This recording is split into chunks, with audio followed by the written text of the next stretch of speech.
I thought the Force was limitless. I thought it was limitless. I thought that it was interwoven into the universe and it would never run out.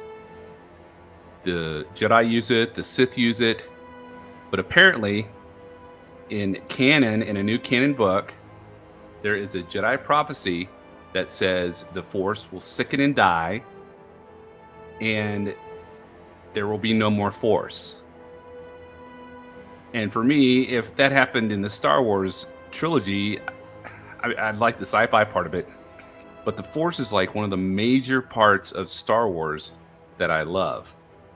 And if they totally kill off the Force, then it'll be a very discouraging and disheartening thing for me if they put out Star Wars movies without Jedi or the Sith and non Force users, because there is no Force. I guess everybody would be a non Force user. Everybody, the Force sensitives, they would just be regular people. The Jedi would be regular people. The Sith would be just angry regular people. So, yeah, I saw this article, and I'm going to read it to you real quick. There we are. The Force itself sickens. Star Wars' most shocking prophecy is coming true in new canon story. One terrifying ancient Jedi prophecy speaks of the day when the Force itself will sicken and die, and now it seems to be finally happening. Star Wars is fulfilling the most shocking Jedi prophecy of all time, one that predicts the Force itself withering and dying. As Grand Master of the Jedi Order, Master Yoda always taught his fellow Jedi to be wary of a prophecy. In his view, the pursuit of prophecy and foresight was a potential route to the dark side of the Force. It was so easy for a Jedi to move from merely seeking the future to trying to control it. I guess that was proven when Anakin did that. But it kind of worked out for Luke. He was able to go to Cloud City and not fall to the dark side. That is probably one major reason why the Jedi struggled to understand the Chosen One prophecy itself. An ancient prophecy of uncertain provenance, it foretold the coming of a Chosen One who would bring ultimate balance to the Force, whatever that can be taken as meaning. Claudia Gray's novel, Master and Apprentice, revealed some of the other Jedi prophecies that can be found around this one, and the context isn't exactly helpful. It's now becoming clear many were connected to events at the height of the High Republic era, some 200 years before Star Wars Episode 1 Phantom Menace. The darkest prophecy foretold a sickness in the Force itself. One of the strangest Jedi prophecies foretold a day when the Force would somehow sicken. When the Force itself sickens, it reads, past and future must split and combine. The dark side has sometimes been compared to a sickness or cancer within the Force, so most readers guessed this must be somehow connected to Palpatine's ascendance. But the latest book in the Star Wars High Republic Transmedia Initiative suggests that this is wrong. The sickness in the Force is connected to something even more sinister. Creatures called the Nameless are literally killing the Force. The High Republic era is a time when the light of the Jedi shone brighter than ever before, but the Jedi did not go unopposed. Space pirates called the Nihil railed against the growing influence of the Republic and the Jedi, even successfully partitioning off a vast part of the Star Wars galaxy map using a super weapon called the Storm Wall. Their leader, Marshawn Rowe, used Force predators called the Nameless, creatures that somehow consume the Force within a Jedi, reducing their bodies to calcifying husks. Well, that's creepy. An entire moon is gradually calcifying, crumbling away just like the corpse of a Jedi killed by a Nameless. Justina Ireland and Tessa Grafton's Defy the Storm reveals the true scale of the Nameless threat. During adventures in Nihil space, travelers visit the moon of Arlee and are shocked to discover the entire moon is dying. Everything on the moon is gradually calcifying, crumbling away just like the corpse of a Jedi killed by the Nameless. Understandably, the news leaves the Jedi Council shocked. Even more troubling, though, is the fact this calcifying effect is horrifically contagious. It affects both organic and non-organic substances. Anything that touches a calcifying substance is at risk of being infected. Deny the Storm provides several vectors for the sickness of the Force to spread through nihil space. Why are the Nameless killing the Force? Star Wars has always been focused on the theme of balance, and each Force tradition has a different view of what this means.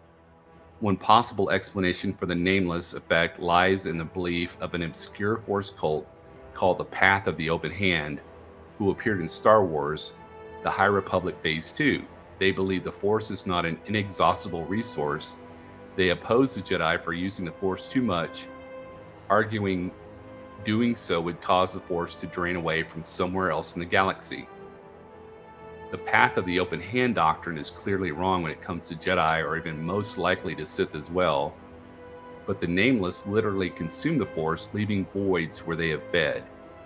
Absences in the Force itself that can be sensed by other Jedi when they pass by the place where a Nameless found its prey. Nature abhors a vacuum, and it is reasonable to assume the Force will indeed try to flood into the void. This could potentially result in the energy field that is the Force growing too thin elsewhere in the galaxy. Daniel Jose Older and Elisa Wong's Escape from Valo subtly hint that the mere presence of a Nameless on a planet has a profound effect. When a single Nameless is brought to the planet Valo, light and life begin to leach out of it, so much so a Jedi could have sensed it if they had not been distracted. The implication is that Nameless feasts on Jedi or other Force sensitives, but they feed on the Force around them at all times. With Nameless breeding across nihil space, their numbers increasing, the impact on the Force is clearly being felt on a grand scale. How will the Jedi defeat the Nameless and save the Force? Look, there's Yoda, 200 years ago. He didn't have any hair, though.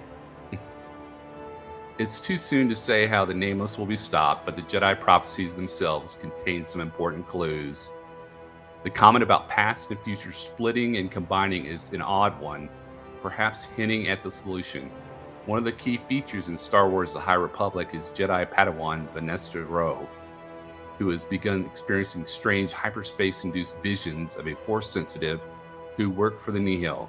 Defy the Storm subtly hints this is no Jedi Force ghost, but rather that these are sendings across time. Meanwhile, another prophecy hints at a tragic outcome to the conflict. Only through the sacrifice of many Jedi will the Order cleanse the sin done to the Nameless. It reads, a nod toward a historical event that has been mentioned, the Nameless Purge.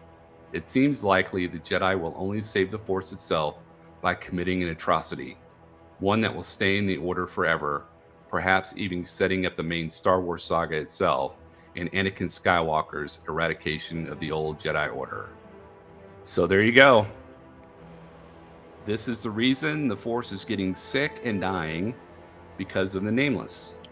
And they're killing anybody with Force sensitivity, the Jedi, and apparently that moon. The book was released March 5th, so that was 4 days ago, if you're watching this now. And it seems like a very, very cool book. And if you look at the cover, let's look at the cover real quick. If you look at the cover, right there in the middle, it looks like Michael Jackson.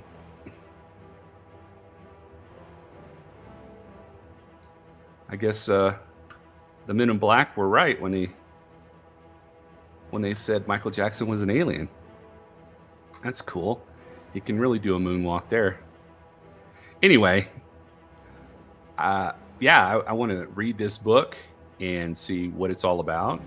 It kind of reminds me of the Y Salamiri that that Grand Admiral Thrawn had in some of his novels.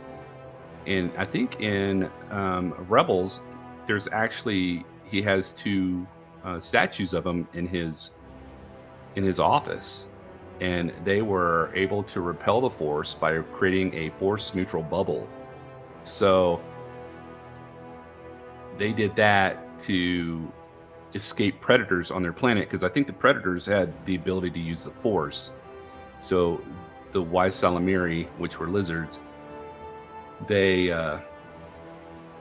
as a defense mechanism, they were able to create these force sensitive or force neutral bubbles around them, so the predators couldn't find them. And then there's also something in legend called the Yuzon Bong, and I think that they were, according to uh, legends, the Jedi like stripped them of their force powers somehow, and then made them evacuate the galaxy. So they went away. They were exiled from the galaxy, and then they came back and had this huge fight. And I think was it Ben? Ben? No, it was I don't. Anakin, was it Anakin Solo? In the legends, he dies. He burns himself out, defeating the Yuzon Vong, and then his older brother Jason like goes crazy and becomes a Sith. I think that's how it is. It's been so long since I've read those stories, but if you know, let me know in the comments below. I really dig the legends and trying to piece this all together. But yeah, I thought it was pretty interesting that they came out with a book where it's a limited supply of the Force, basically, and these nameless are eating it and killing the Force, basically. But if you're interested in Darth Vader, I have a video for you. May the Force be with you always.